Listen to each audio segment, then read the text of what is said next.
Okay, so let's move on to our learning session 1. Yeah, I'm really happy and honored because I was assigned to introduce our next speaker.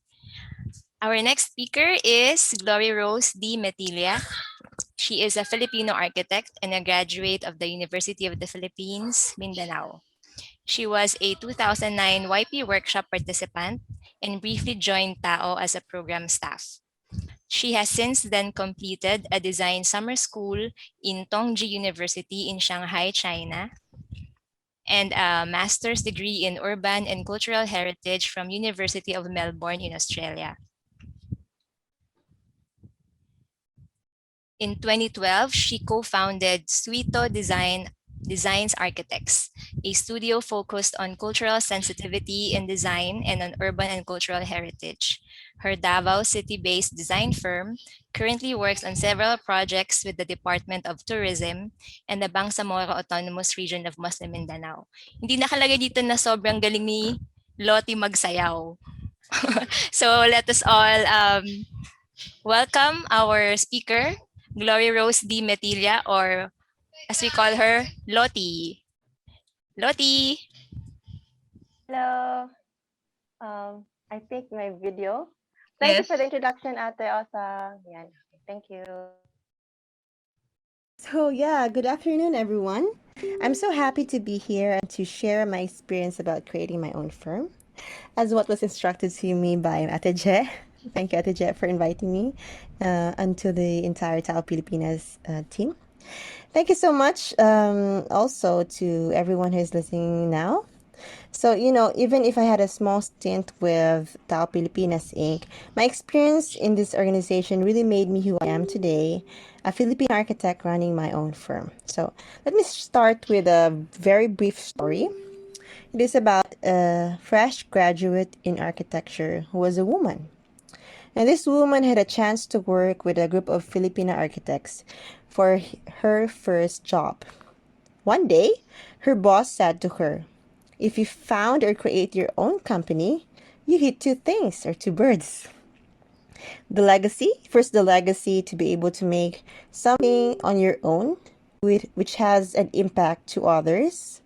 And second, a job for yourself. These words really resonated to the newly graduated Filipina and soon to be architect, and the words stayed in her head for a very long time. It gave her the idea that she, too, can do things that were impossible to do, and she would even have a greater impact to the society. This fresh graduate Filipina was me, and the boss was TAO-Pilipinas' very own Arlene Lasterio, or architect Arlene Lasterio, my first ever boss after graduation. She might not have remembered her words, but her words really stayed with me until today. Come 2013, I had a chance to create and found my own company called City Designs Inc. It is a multidisciplinary design studio based in Southeast Asia and its office in Davao City, Philippines. And we are committed to create interior and architecture designs with emphasis on traditional architecture, cultural identity, pride of place, and sustainability and eco-conscious methods and peace and healing through participatory architecture. My firm is very proud that we are designers who want to elevate the design value of Philippine architecture, specifically Mindanao architecture and Nasuntara architecture, the Southeast Asian architecture. Since 2013, we have been designing school buildings, residential houses, restaurants, apartments, cultural villages, subdivision master plans, and we're currently working on the government projects in the Bangsamoro Autonomous Region of Muslim Mindanao, or the BARM, and the Department of Tourism Region 11.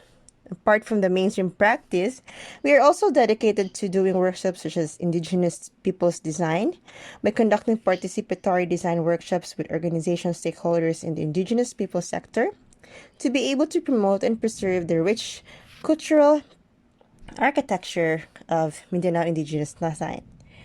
We also have a women's architecture empowerment workshop by conducting basic trainings, workshops about construction methods, architecture, and interior design strategies with women, or the barangay. Participants are from the barangay, or the outskirts, areas. Also, we have architecture for local government units in the barangay level to teach them about the National Building Code of the Philippines and some practical strategies in eco-friendly and inexpensive ways to create beautiful buildings. And then architecture for kids, also architecture for kids, is another workshop. And we're organizing this yearly. We haven't had a chance to organize this in 2020 and 2021, unfortunately, because of COVID. But Architecture for Kids is to encourage children to learn about architecture and expand their imaginations about the built environment. So, today I'll be shortly talking about in detail two workshops that we did, and what I just enumerated, and then three of our major projects, ongoing projects now, which I think has a very large impact to the society, especially in Mindanao. So, let me start. Yeah, so this first project, and this is coming from a workshop with the Atapakibato community, indigenous community in the Atapakibato district, and I've been talking about this in some of my talks because this entails digital storytelling in the practice of participatory design. So we're very thankful that we were able to help the Atapakibato community facilitate in designing their school for learning through our School of Living Tradition through participatory design process with a digital storytelling integration. So together with them, we did the master plan of the cultural village, which has Gantangan, Panlabian, Panubaran, Panuluan, and Baloy, and the livelihood center. We were very amazed when we did it when we did this because how they planned to help each other build this place's inequality was actually with the use of natural resources that are endemic in the community and can be found in the vicinity. And all the materials that we did, we used in this workshop and also in the construction itself were actually sourced locally, which also helped the cottage industries of the area. This is actually a very far-flung area. You have to ride motorbike or the Skylab to go to this area, and you have to cross a river, which goes which cannot be crossed by just foot. You have to use the Skylab. And the Skylab is this, this motorcycle which has like a wing at the two sides, and the wings, on the wings, that's where you ride on it. That's a Skylab, and you can find that in some mountainous areas and the boondocks areas of the Philippines. I hope you have tried it, and in the future, when COVID is over, you can visit some of the areas, indigenous areas which really entail using this Skylab. But another thing about this area is that it is highly there's a lot of red going on, so there are a lot of NPAs. So sometimes the project stops because of the NPA, and that is a problem also with the indigenous peoples because they don't get developed because of the NPA. So that's another story. But what I'm trying to say is that this area is really hard to go to, and we're just very thankful that we were able to do the design for the cultural village school of living tradition together, of course, with a partner organization called iEmergence. So they're the ones that really do the community work for 10 years before we were able to go really to do the participatory design, because I know TAO-Pilipinas would agree with this, that the community work is very important when it comes to really integrating participatory design, because they have to be ready before we go in. We don't want to be like invading the area. Okay, so let's go forward and talk about architecture for kids. This is just a fun activity we do in the malls. So it is actually organized yearly, and this is trying to encourage kids to learn about architecture, modern architecture of the world globally. It's just basically to really encourage them to be architects in the future, because a lot of kids don't know that there's an architect. They know that there's an engineer, but they don't know that there's an architect. So this is our way to really show there's an architect, and we are Filipinas. In the malls talking about architecture to the children, and there are like about four, as young as four. We had four-year participant, two as old as 12 years old, and we're just making a lot of models there. We're making like a community, as you can see in the photos. It's just a fun activity that we do. Excuse me, every summer, and it's too bad that we weren't able to do it because of the pandemic, but this is really a stress reliever for us, because it's really nice to really do workshops for kids. Okay, let's talk about the project, the design projects that we do, and we're really very thankful that we have these projects. And the first one is Department of Tourism Region 11, and this is the culture hub of Region 11. It's sort of like the CCP, but it's now being open to the areas, regional areas, such as Region 11, Region 7, and there's one in Bohol, there's one in Davao, and this is the project from the National Commission for Culture and the Arts, and we're really, really very thankful that National Commission for Culture and the Arts finally thought about this to put really hubs, cultural hubs, in different regions of the Philippines, because for so many years it has always been in the capital, so CCP. You want to watch shows, you want to see really, really good exhibits. It's just always been in the capital, and I don't mind that too, but this would be better if this really contextualized in terms of culture, because as the Filipinos, we all know we have different cultures in different parts of the region, and it would really be nice if the culture hubs are contextualized per region, and this is really the answer to that. So the design of this building is actually based on the research conducted by the cultural consultants of the Cultural Hub, the cultural heritage professionals of the Cultural Hub, and it emphasizes, according to the research, it emphasizes the most significant factor of Mindanao, which is culture and heritage. So that's what is very important in according to the research. So that's where our design was coming from. So as you may know, culture has many facets, and it's based on what people create, whereas heritage is what people pass on. So this only means that what is most valued in our present time is the heritage that is passed on now, and what is that heritage. According to the research, it is the natural heritage of the region, also the built heritage of the region, in connection with the natural heritage, and of course there is intangible one. So that's the reason why the form of the building represents the most grand natural heritage of the region, which is the Mount Apo and Mount Hamigitan, which actually is the Mount Hamigitan is the World Heritage Site. So that's like it's not the most popular World Heritage Site in the Philippines, but it is a World Heritage Site, and it's one of the World Heritage Site. It's very well managed. That is a very good buffer zones.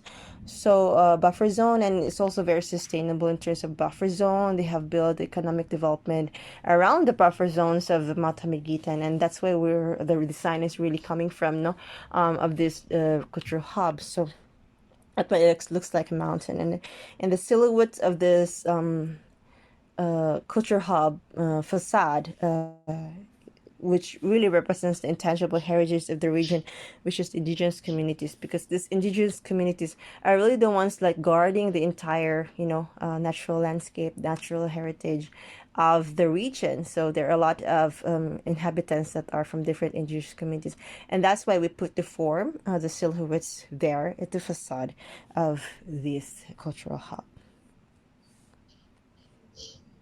I can talk a lot about this culture hub, but I have a time constraint. So let's just move forward to the second to the last project I want to talk to you about. It's actually the police stations in the BARM. So the BARM, as you may have known, it's the Bangsamoro Autonomous Region of Muslim Mindanao. It used to be ARM, now it's BARM. And this, when it became BARM, it has offered to construct municipal police stations in around 60 municipalities of the BARM region from the 2020. So no, so one of the areas that we have constructed is the Marawi city and the Butig town. The Butig town is where the ISIS, the Maute group came from. You remember the Marawi siege, so this like very big thing for us that there's a police station there finally, because for so long there hasn't been a police station, and there's no, that's a big thing. Now, in Maguindanao also, there's no police station, and in Dato Salibo, Sharif, Saduna, Mustafa towns, which are frequently frequented by extremist groups and clashes. The government purposes, there's no municipal police stations in these areas so for so long, and for me personally as an architect, I was shocked that there's no municipal police station, and I was also happy that I am part of the beginning. No, I'm part of the the change that is happening, that finally have municipal police stations. And as a Mindanaoan, you might not feel where I'm coming from, but I'm really very happy about this, because if there's no police station in the areas, it's like you put a guard, well, only one guard in a mall. So, and you would also be shocked that there are no police stations in areas where there are a lot of Abu Sayyafs. No, the ones in Sulu.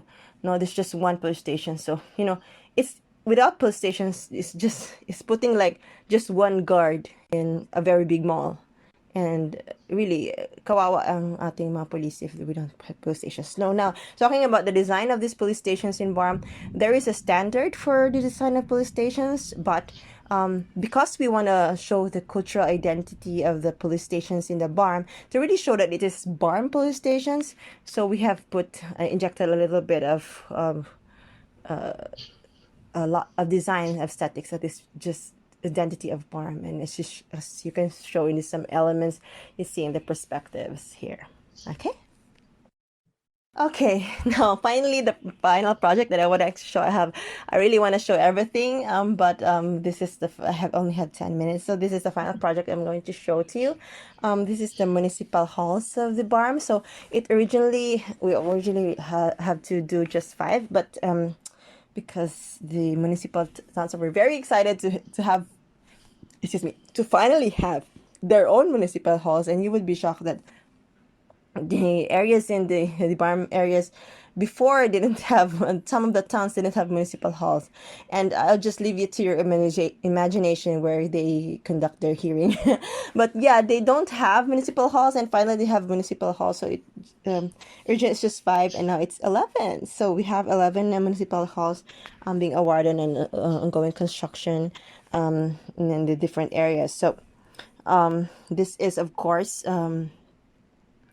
with the Ministry of Interior and Local Government of the Bangsamoro Autonomous Region of Muslim Mindanao, and the design is really reflective of the region's culture, no? Which you see, this is a typical Turugan looking aesthetics, which the Barm has a lot of different Turugan, not just the Marana Turugan, Turugan, but basically the similarities of design is the same, and we are putting this certain municipal halls in Barm, so that's the reason that it has to be reflective of their culture, because this is a landmark, no? So it is embellished with Mindanao architectural elements of aesthetic value, such as the okir, the N-beam with patterns of, the N-beam, the panolong with patterns, and the municipal hall is curved in shape to show the multiple perspectives of the building wherever you are. So wherever you are, it kind of differs, no? Because it is like a half moon. So it's very dynamic, and it really, really translates the dynamics of the Barm community, and how diverse and how vibrant their culture is, because this is one of the most vibrant cultures in the entire Philippines. No? So the building has decorative patterns finely placed on the facade to look refined yet graced with elegance that is fitting to the provinces of the Bangsamoro Autonomous Region of Muslim Mindanao. So yeah, I think that's my presentation, and once again, thank you so much for inviting me to TAO-Pilipinas Inc. And I hope through this presentation we are inspired to to create our own firms, as well to give impact to the community that we are in, wherever we are, and also to think about how we design, and it should be contextualized to the culture of the community. And it doesn't have to be so modern, but it doesn't have to be so traditional. As architects, we can really play with that, because we are architects. But the most important thing is that it has to be culturally sensitive, so that the identity of a place will be showcased so that we don't look like any other city. Rather, we have a cultural identity of the city that we are in, or we are designing buildings, no, so that they have character. So thank you again, and have a good afternoon, everyone. Thank you. Thank Thank you, you, Lot. Lot.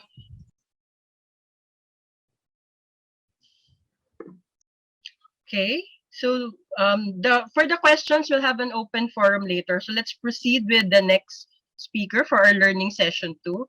So the speaker is Shareen Elnaschie. She is a British architect and design educator. She obtained her BA Architecture degree from the London Metropolitan University. She completed an internship at TAO in 2013 as part of her master's degree in international cooperation, sustainable emergency architecture from the Universitat Internacional de Catalunya in Barcelona. Okay? In 2016, she co-founded Office of Displaced Designers, an NGO that provides educational and professional development opportunities in design. The office is based in the Greek island of Lesbos, providing design-related training with a focus on refugees. Okay, so without further ado, let's welcome Shareen. Hi, good morning, everyone. So we'll be playing her presentation also. Hi, everyone. I'm really happy to be joining you today at this really exciting celebration of TAO's 20th birthday. My name is Shreen Onashi. I'm the co-founder of Office of Displaced Designers, or ODD for short, and I'm going to give you a short introduction into what we do and how we got started. Office of Displaced Designers is a creative organisation that uses design to bring diverse people together, to share skills, undertake research and co-design, focusing primarily on the built environment, protection issues and cultural expression. Lesbos is the large island that you can see in green here, very close to the coast of Turkey. And over the summer of 2015, when the news was flooded with shocking scenes of people crossing from Turkey into Greece, I was moved to see if and how I could help support. I myself am a child of migration, so it's an issue that's very close to my heart. And after a lot of research, I decided that I would travel to Lesbos to volunteer for 2 weeks over the Christmas holidays. I was teaching at the time, and so had pretty good holiday allowance that permitted me to do that. So in December 2015, I ended up in Lesbos, working with a small NGO that was based out of a smaller camp, supporting clothing distribution, serving breakfast, and occasionally supporting the welcoming of the boats crossing from Turkey.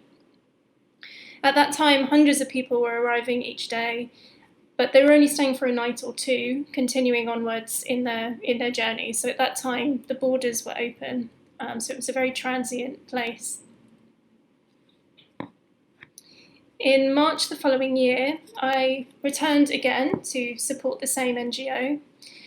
There had been talk about the EU-Turkey deal, which effectively closed the borders across Europe, trapping people on the island for many, many months, often years, whilst asylum claims were being processed. And so at that time, the conversation evolved from providing very, very fast services to a quick turnaround of people to seeing how we could support people on a longer term basis. And of course, education was a big part of that.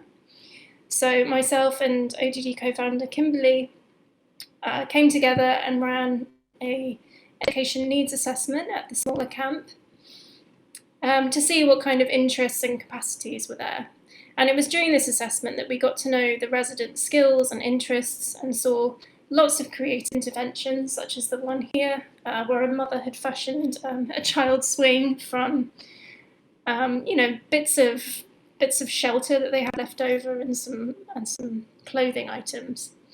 And it was really during those conversations that the idea for something along the lines of a design office started coming into our minds to sort of support and build the capacity that was already there.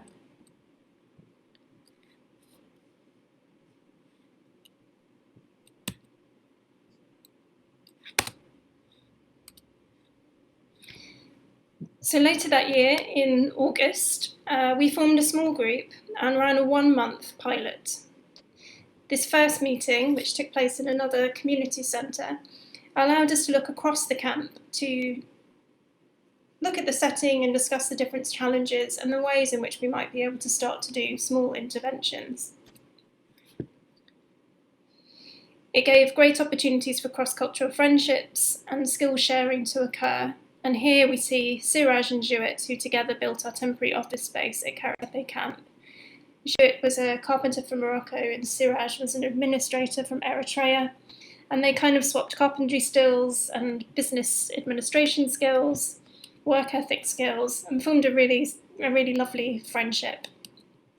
And this was our very first office. We were very kindly offered some space in the storage unit belonging to the small NGO that I've been supporting. We refashioned it to have half for our activities and half for their admin.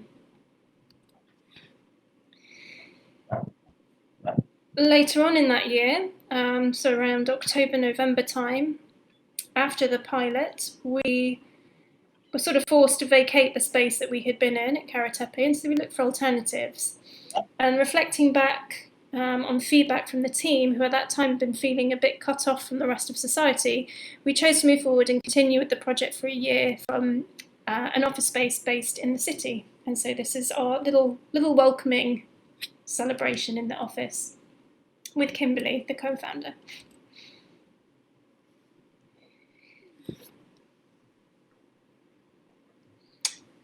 As of the beginning of 2020, we had run approximately 70 workshops and events, reaching around 1,300 individual participants, and of course many more had enjoyed the works that they had produced online and in other forms. And these range from intensive workshops, which we mostly ran the first 2 years we began, where the skill itself was less important than the conversations they initiated, and really just giving people space to connect and kind of rediscover their creative passions. We designed interactive city tours, we created sound maps and recordings, we did photography. We undertook creative research of the city based on the senses and created a series of exhibitions that enabled people to connect with us in different ways. In 2019, as the landscape of services had changed, we evolved somewhat to provide more one-on-one tailored opportunities, such as mentoring and artist residencies for individuals who were at a more professional level. And our longest running project was the Olive Grove Participatory Construction Training Project, which we ran in partnership with the Danish Red Cross. And the purpose of this was to create shared social spaces on a site adjacent to the main Moria hotspot camp. The first phase of this was to build cinema seating for an outdoor cinema project that was run as part of the psychosocial support activities of Danish Red Cross. We also did a number of site improvements, including building stairs and sorting out drainage issues. And finally, in 2019, we completed a mural and a community garden. Unfortunately, as the numbers of people had increased and the conditions really deteriorated across the camp, all of the social spaces were appropriated by tents, and later, late last year, the entire of the kind of informal areas around the camp and Moria hotspot was destroyed by fire. So now people are residing in what's been called the Moria 2.0 camp. So because of all of these different changes in the conditions and in site access and in the policies around migration and the access that people have to the outside world, we have evolved again how we've worked. We're now based in Athens and are really supporting other actors who are providing essential services on the ground with a focus on education and integration.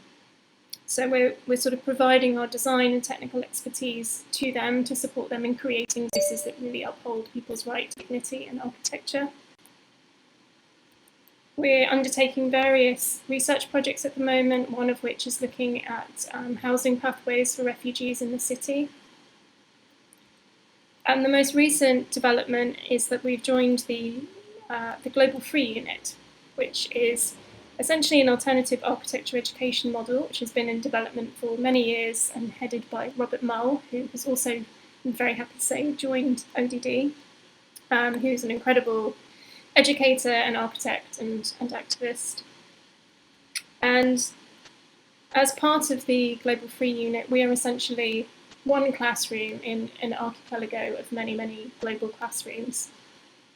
And in this new partnership, we're both providing an opportunity for people to study the crisis here in Greece, but we'll also be experimenting with delivering some of the designs produced during those classes and collaborations. So our first pilot will be later this year, where we'll actually be building some demountable structures at a community centre in Turkey as part of this Global Free Unit model.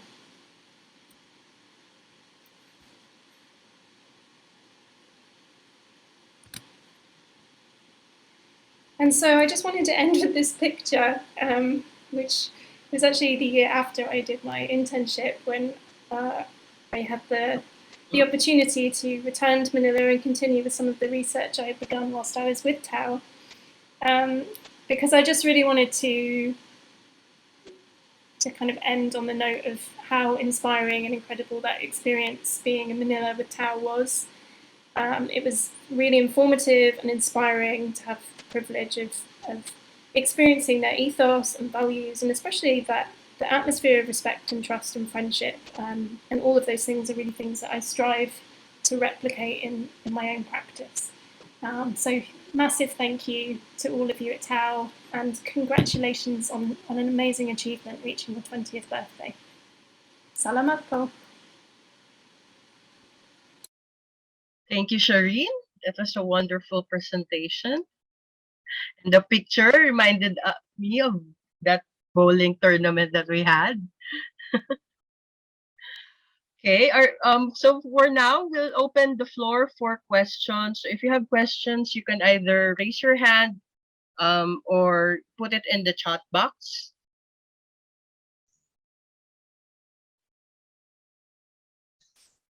So are there anyone who would want to ask questions from our audience?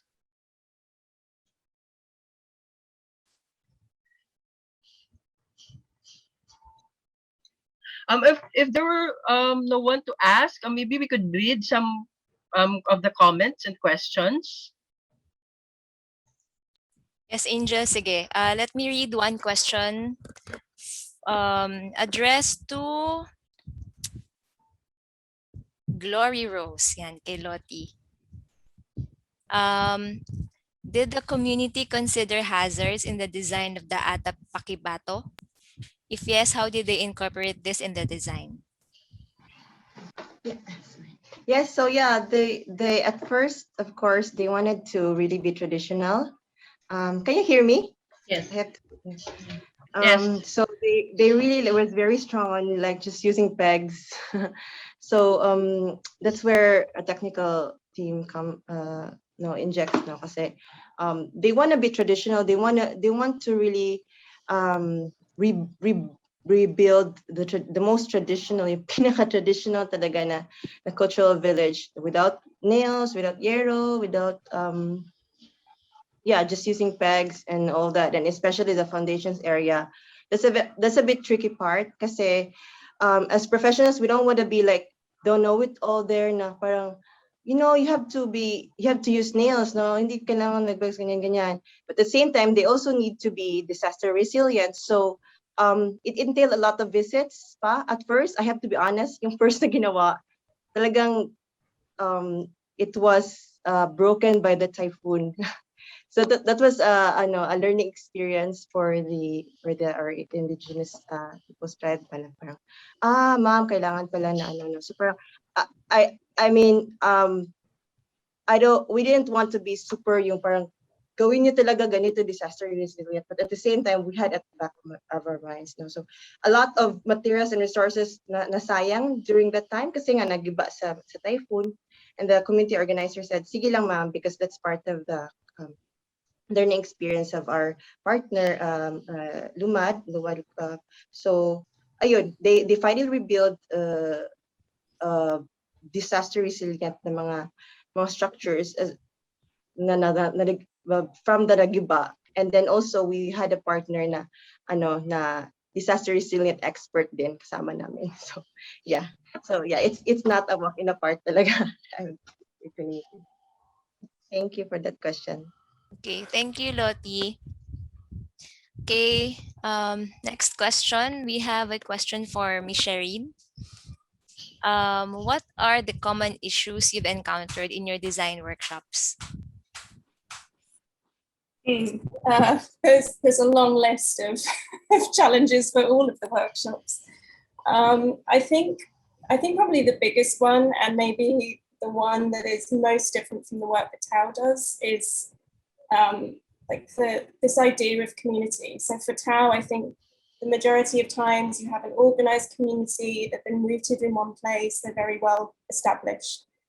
In the case of Lesbos, we have 40 plus nationalities living in a very small space, and the transient nature of people arriving and leaving all the time really brings this big question of how do you do community work when there's no real community? So that has been a constant battle across all of the different kinds of workshops. For the design-based ones in the studios, everything would have to be very visually based. It's a lot of sign language. It's a lot about managing numbers. It's having to do things in quite kind of intensive bursts because you never know when people are going to be forced to move on to the next stage. And really just having to embrace uncertainty and be flexible with pretty much everything. It's a situation that's never really changing, and yet everything is constantly in flux. So it's a very weird dynamic. But yeah, I think the community aspect is the biggest.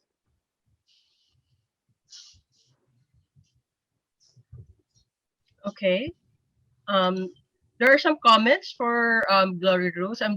One's written here, appreciate the time spent for the community preparation. And then there's also another question for Gloryrose. What tools were used for architecture for kids? Can you share the tools? Yeah, so that's a very interesting question. Yung basic tools lang, we start with, the basic cardboard and yung mga measuring, start to tell them about scaling, yung pinakamalaking scale lang. And then all those kitty art stuff like art paper, ganyan. And basically just leave it to their imagination, but we have a theme, like for example, environment, culture village that is environment friendly, and they think about something like that. But what is a village that is environmentally? So they have ideas too, So parang they drink they drink juice, and they why can't we use this why can't we use this ate? And okay, you can use that, something like that. So it's very flexible, yung tools. Okay, thank you for sharing that. There's also another question for Shareen. How is safety and security addressed in the refugee camps? So that depends on the camp itself. There were previously 3 camps on the island, all of which were very different nature. There was a very tiny grassroots based organization that was for some of the most vulnerable refugees, and that was based on a kind of model of solidarity. So it was an open camp, people could come and go. Security was, formal security was very low. Then there was a camp run by the municipality, which was much more controlled, but again, on a small scale. So there were always people on site and managing. And then the biggest camp, Moria camp, which was the one that we were working next to on the Olive Grove project, was an army-run facility. And that was very, very high security, double razor wire fences, a really kind of aggressive, violent form of architecture. And it was also where the kind of detention center was and stuff. In terms of safety for us, we were only working in the daytime and it was very exposed. There were always lots of people around, but we would have to follow, certain protocols. You would never go into the tent of a family or a refugee, which can be difficult because you do form friendships, but those rules are there for a reason because it only takes one incident to, kind of have a massive impact, negative impact on the wider community. you would always be with another partner, and you're just watching out for fights that would frequently break out, and just be aware that you may have to kind of evacuate at any moment, which didn't actually happen very often for us. I think the other issue for us potentially was being women on a site where, for a lot of the nationalities that we're working with from the Middle East, and from some parts of Afghanistan and Iran, you would never see women doing this kind of work. We were there holding power tools, we were digging holes, we were doing all of those things, which for women is kind of haram. It's not done. So we were always very, very aware of that position. On the one hand, we are demonstrating what women can do in Europe, but you also have to be a little bit sensitive that ultimately, this isn't necessarily the time and place to be championing gender issues when there's so many other security issues. So that could sometimes be a bit of a tricky balance. But we never had anything negative in terms of security happening for us, thankfully, so far. Okay, thank you, Shareen. This question is for both for Shareen and Gloryrose. No, what are the unique concerns of that were raised by your partner beneficiaries during the consultations? Any unique issue or concern that were raised by your partners? Okay, so I'll start. Um, I work with a lot with the Bangsamoro Autonomous Region of Muslim in Mindanao, and it's not a secret that this area has a lot of insurgents. No, so there are a lot of raised concerns in terms of safety for them and also for us, and also for the sensitivity of the things that we're going to do. So, some of them, it looks like I sugarcoat the design the designing so much that it's that easy, but the pinaka concern talaga is, of course, to make the community feel that we're doing something for them, and it's gonna happen, and it's not just something that we say, we're gonna do something for them, we're gonna build this.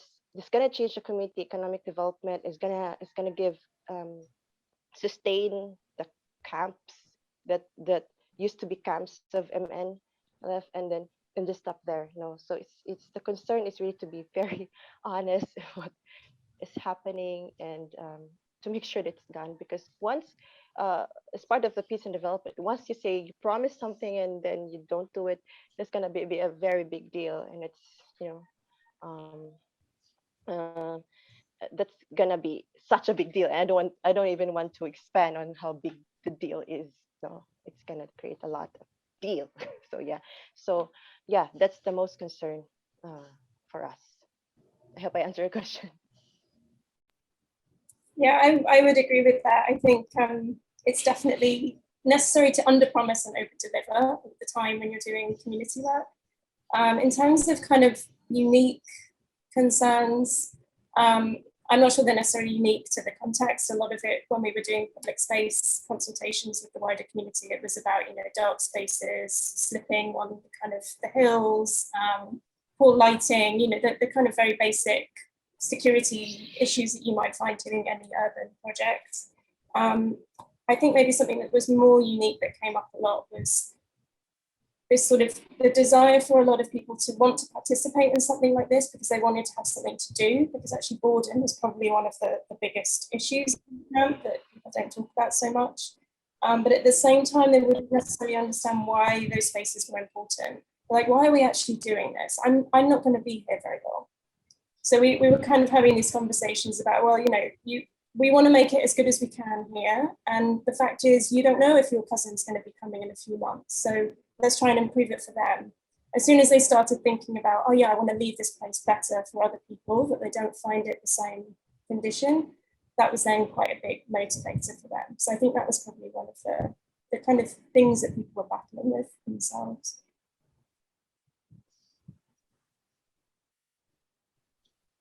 Okay, do you have any more questions?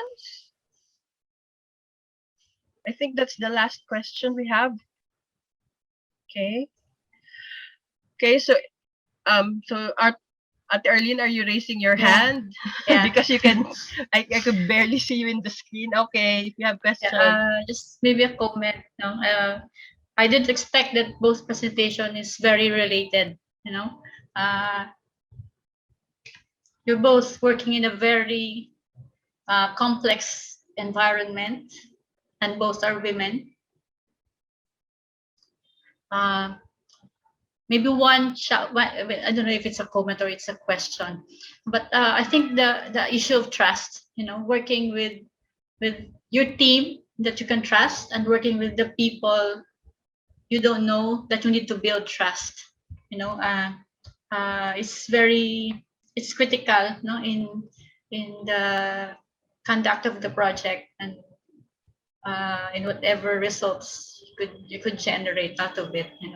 And I don't know how you went about the situation, working together with your team and with other people around, or other stakeholders. With I don't know very much the situation in Mindanao. I mean, Lottie didn't discuss the bad side, no, or the ugly side of it. She just presented the beautiful side of her work. But I'm sure there are so many challenges. With Shareen, we know a bit, no, about the situation during that time when so much migration happened and so much threats. But yeah, as you mentioned, it's really a continuously changing, environment. It's in a flux. So it's like, uh, how do you manage to work in that environment, and how do you know who you will work with? No, I mean, how did you choose people you will work with? No, what made it possible for you to be there in the first place? Maybe for Shareen, you started with this NGO, but it's not the only group that you work with. No, for Lottie, I don't know. I know you're from Mindanao. You have your connections, but how did you end up in this? Of course, you made a choice, no, but to stay there until now and to be there, how long have you been working there? More than a year, 2 years, 3 years before pandemic. Yeah, but sustained you.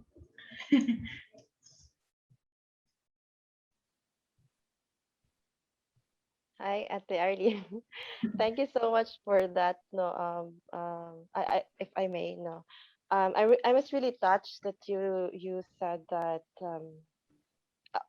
even if I just sort of sugarcoated it, parang maganda, beautiful. It's really part of my plan. Na I want to show that there is beauty in the South, the true colors of the South. It makes me cry. The true colors of the South is what you see. It's beautiful, no? But if I always say na kasi merong insurgents ganito kaya ginawa namin to, it's always the insurgents that is always emphasized, no? And I want to stop that through my work. I want to stop that. I want to stop the stereotyping because even if it's very difficult, we actually go to camps and camps na pala to. And you know, but I want to emphasize that the true beauty of the South or Mindanao is the diversity, is the vibrancy, and how people are really, really loving. It's just they're just the victims of the past, but they are not victims forever. And for me, a Filipino architect, and all my, you say trust with yung mga kasamahan namin that has been with me since I was college. So sila yung sinama ko. Binudol ko rin sila when I started City Design. They have the same passion to really show that there's true colors of the South, and the Filipino architect can do it and can showcase that. So thank you. Thank you. Yun lang. Yeah, I completely agree. I think it's thank you for the question, but I think this kind of issue of narrative and positive versus negative narrative is so important. And I feel similarly about the crisis. We talk about refugees. They're defined by their status. They're not. They are people who have refugee status. So we're always trying to kind of change the way that we reference people. A lot of the work, I mean, if you look on our website, you won't really see anything about the crisis. It's all about the amazing potential of the people that are creating beautiful work and have much, much, much more to offer. Because we're just, we've got this story in our heads that, people are coming here just because they want to steal jobs. Where they're coming in because they're all Taliban fighters and they want to take over the world and spread their, extremist views.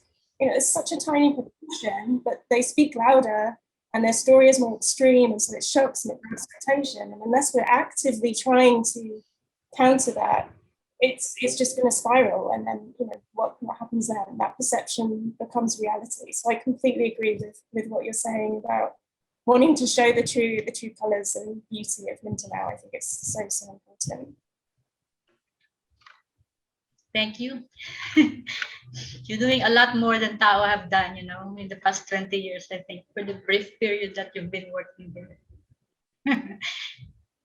Well, I think if I could be doing even a tiny bit of what you guys have done and make it to 20 years, I would be so honoured. Thank you. I mean, you all really were such huge role models for me. Yeah, it was such a great experience, and I'm really happy to be sharing this with you today. Yeah, I agree with Gina. I mean, Tao is in, the things that I've done is just like a little too compared to what Tao has done, and also how Tao has inspired people to do, creating ripples from just a simple YP workshop or like a short stint of mine there for 8 months. It created a lot of ripples, and I'm sure a lot of the participants here also has created ripples. I've read a lot about the other, YP participants, and that's the most. I think that's the most empowering thing, and that's the impact that we all want to do in the future. But just small steps at a time for us. So I'm very thankful for Tao and to Ate Thank you. Eileen. Thank you. Okay, so maybe that's for our open forum.